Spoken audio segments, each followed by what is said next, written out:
ਰਾਣਾ ਇਰਸ਼ਾਦ ਸਾਹਿਬ ਤੁਸੀਂ ਇੱਕ ਟੀਚਰ ਹੋ, ਸਾਨੂੰ ਇਹ ਦੱਸੋ ਵੀ ਜਿਹੜੇ TNA ਦਾ ਟੈਸਟ ਆ ਇਹਦਾ ਬੁਨਿਆਦੀ ਮਕਸਦ ਕੀ ਆ? ਅੱਜ ਤੁਸੀਂ ਮੇਰੇ ਖਿਆਲ ਹੈ ਗੜੇ ਮੋੜ ਸਾਰੇ ਟੀਚਰ ਹਜ਼ਰਾਤ ਇੱਥੇ ਟੈਸਟ ਦੇਣ ਵਾਸਤੇ ਆਏ ਹੋਏ, ਇਹਦਾ ਬੁਨਿਆਦੀ ਮਕਸਦ ਕੀ ਆ? ਹਾਂਜੀ, ਇਹ ਤਾਂ ਬੁਨਿਆਦੀ ਮਕਸਦ ਜਿਹੜਾ ਸਾਡੀ ਸਮਝ 'ਚ ਆਇਆ ਹੈ ਨਾ, ਹਕੂਮਤ ਸਾਡੇ ਤੋਂ ਆ ਚੁੱਕੀ ਹੈ ਤੰਗ।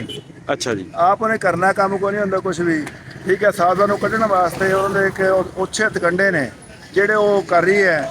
ਲੇਕਿਨ ਅਸੀਂ ਇਨਸ਼ਾਅੱਲਾ ਸਾਰੇ ਉਸਤਾਦ ਮੁਤਹਿਦ ਆ, ਅਸੀਂ ਇਹ TNA ਟੈਸਟ ਨਹੀਂ ਦੇਵਾਂਗੇ। ਤੇ ਪੂਰਾ ਪੰਜਾਬ ਬੰਦ ਹੈ ਤੇ ਅਲਹਮਦੁਲਿਲਾ ਗੜਾ ਮੋੜ ਤਾਂ ਪਹਿਲੇ ਹੀ ਪੰਜਾਬ ਦਾ ਇੱਕ ਬਿਹਤਰੀਨ ਹਿੱਸਾ ਹੈ ਤੇ ਅਲਹਮਦੁਲਿਲਾ ਅਸੀਂ ਆਪਣੇ ਮਿਸ਼ਨ 'ਚ ਫਿਲਹਾਲ ਕਾਮਯਾਬ ਹਾਂ। ਤੇ ਬਾਕੀ ਕੱਲ ਤੱਕ ਦੇਖੋ, ਸਾਡਾ ਇਤਿਹਾਦ ਅਲਹਮਦੁਲਿਲਾ ਪੂਰੇ ਪੰਜਾਬ 'ਚ ਹੈ, ਲੇਕਿਨ ਦਿਹਾੜੀ ਮਿਸਾਲੀ ਜ਼ਿਲ੍ਹਾ ਹੈ ਇਸ ਮਾਮਲੇ 'ਚ। ਜਦੋਂ ਵੀ ਕਦੇ ਕਾਰ ਆਉਂਦੀ ਹੈ ਟੀਚਰ ਯੂਨੀਅਨ ਦੀ ਜਾਂ ਕਿਸੇ ਵੀ ਮਾਮਲੇ 'ਚ, ਤੇ ਅਲਹਮਦੁਲਿਲਾ ਸਭ ਤੋਂ ਅੱਗੇ ਹੈ। ਤੇ ਇਨਸ਼ਾਅੱਲਾ ਅਸੀਂ ਇਸੇ ਤਰ੍ਹਾਂ ਡਟੇ ਰਵਾਂਗੇ। ਤੇ ਹਕੂਮਤ ਨੂੰ ਗੁਜ਼ਾਰਿਸ਼ ਇਹ ਹੈ ਕਿ ਅਸਾਤਜ਼ਾ ਦਾ ਇਮਤਿਹਾਨ ਛੱਡੇ, ਆਪਦਾ ਇਮਤਿਹਾਨ ਪਾਸ ਕਰੇ। ਆਪਦਾ ਇਮਤਿਹਾਨ ਸਾਡੇ ਤੇ ਨਾ ਸਿੱਟੇ।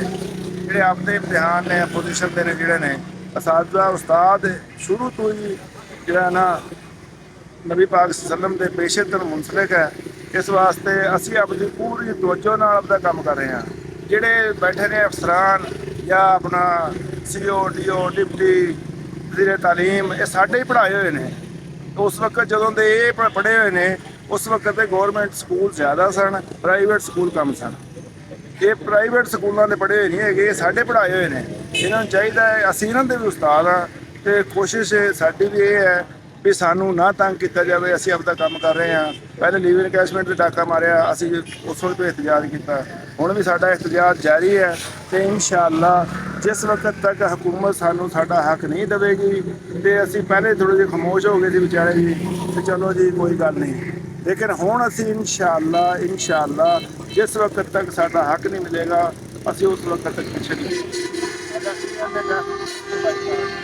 ਅੱਛਾ ਰਾਣਾ ਸਾਹਿਬ, ਇਹ ਦੱਸੋ ਵੀ ਜਿਹੜੇ ਇਸ ਟਾਈਮ ਮੁਲਕ ਦੀ ਜਿਹੜੀ ਸੂਰਤ ਹਾਲ ਹੈ ਮੌਜੂਦਾ, ਕਿਸਾਨ ਆਪਣੀ ਥਾਰਾ ਪਰੇਸ਼ਾਨ ਆ, ਟੀਚਰ ਆਪਣੀ ਥਾਰਾ ਪਰੇਸ਼ਾਨ ਆ, ਮੁਲਾਜ਼ਮ ਆਪਣੀ ਥਾਰਾ ਪਰੇਸ਼ਾਨ ਆ, ਤੇ ਤੁਸੀਂ ਸਾਰੇ ਇਕੱਠੇ ਹੋ ਜਾਵੋ, ਇਕੱਠੇ ਹੋ ਕੇ ਕੋਈ ਗੌਰਮੈਂਟ ਦੇ ਖਿਲਾਫ ਕੋਈ ਕਰੋ ਉਹਨਾਂ ਨੂੰ, ਤਾਂ ਕਿ ਪਤਾ ਲੱਗੇ ਕਿ ਇਹਨਾਂ ਦੇ ਇਹ ਮਸਾਇਲ ਆ, ਲੋਕ ਪਰੇਸ਼ਾਨ ਆ।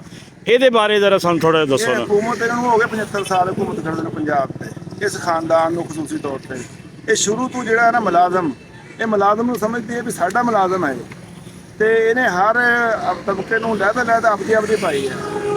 ਇੱਕ ਇਸ਼ੂ 'ਤੇ ਅਸੀਂ ਇਕੱਠੇ ਹੋਏ ਸੀ, ਆਪਣਾ ਟੀਚਰ ਵੀ ਸਾਰੇ ਮੁਲਾਜ਼ਮ, ਇਹ ਲੀਵ ਇਨਕੈਸ਼ਮੈਂਟ ਦੇ ਮਾਮਲੇ 'ਤੇ। ਫਿਰ ਵੀ ਐਸਤਾ ਲੋਕ ਪਿੱਛੇ ਹਟਦੇ ਗਏ। ਕੁਛ ਲੋਕ ਇਹਨਾਂ ਨੇ ਆਪਣਾ ਸਸਪੈਂਡ ਵੀ ਕੀਤੇ ਨੇ, ਜਿਹਦੇ ਵਿੱਚ ਸਾਡਾ ਅਸੀਂ ਆਪਣਾ ਪੰਜਾਬ ਦੀ ਸਦਰ ਰਾਣਾ ਲਿਆਕਤ ਅਲੀ, ਉਹਨੂੰ ਵੀ ਸਸਪੈਂਡ ਇਹਨੇ ਕੀਤਾ, ਰਿਮੂਵ ਨਾਮ ਸਰਵਿਸ ਕੀਤਾ।